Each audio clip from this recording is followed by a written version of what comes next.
नमस्कार दोस्तों, आप लोग जानते होंगे कि जो भी श्रेया के साथ हुआ था काराकाट में, जो भी चुनाव के समय में पवन सिंह पावर स्टार के टाइम में जब वो चुनाव लड़े थे काराकाट से, तो जो भी श्रेया के साथ हुआ चुनाव के बाद हुआ, जब चुनाव खत्म हो गया तो उसके बाद हुआ, तो जो भी हुआ भाई के विधायक सांसद कोई उनसे मिलने के लिए नहीं गए थे श्रेया के परिवार वालों के घर से, लेकिन पावर स्टार हारने के बाद भी अपने परिवार से मिलने गए और उन्होंने कहा कि ठीक है, हम हार भी गए लेकिन पूरा काराकाट हमारा परिवार है और हम अपने परिवार का ख्याल रखेंगे। तो इंसाफ तो भाई श्रेया के माता पिता को मिल गया है, क्योंकि श्रेया का जितना भी इसमें मतलब इंक्लूड था, सारा लोग जो श्रेया का हत्या किया था, चाहे जैसे भी जिसका नाम था, सभी को भाई सजा हो चुकी है। सजा तो हो गई, लेकिन भाई पावर स्टार पवन सिंह अपनी बेटी अपनी बहन जो भी मानते थे वो श्रेया को, उनका कहना है कि हम एक मूवी लाएंगे जो कि श्रेया के ऊपर होगा और भाई कैसे बिहार में लड़कियों को दबाया गया या फिर जो भी लड़कियों के साथ गलत व्यवहार किया जाता है उसके ऊपर एक बहुत ही बेहतरीन मूवी लाने का प्रयास करेंगे पवन सिंह, जो कि पूरे बिहार वासियों को पसंद है। तो शायद भाई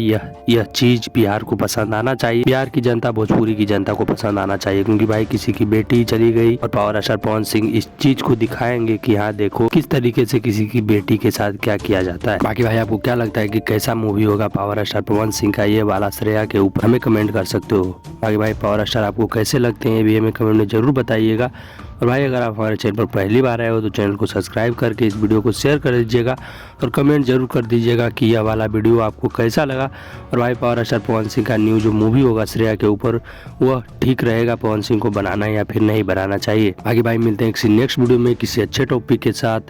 तब तक के लिए जय श्री राम, बाय।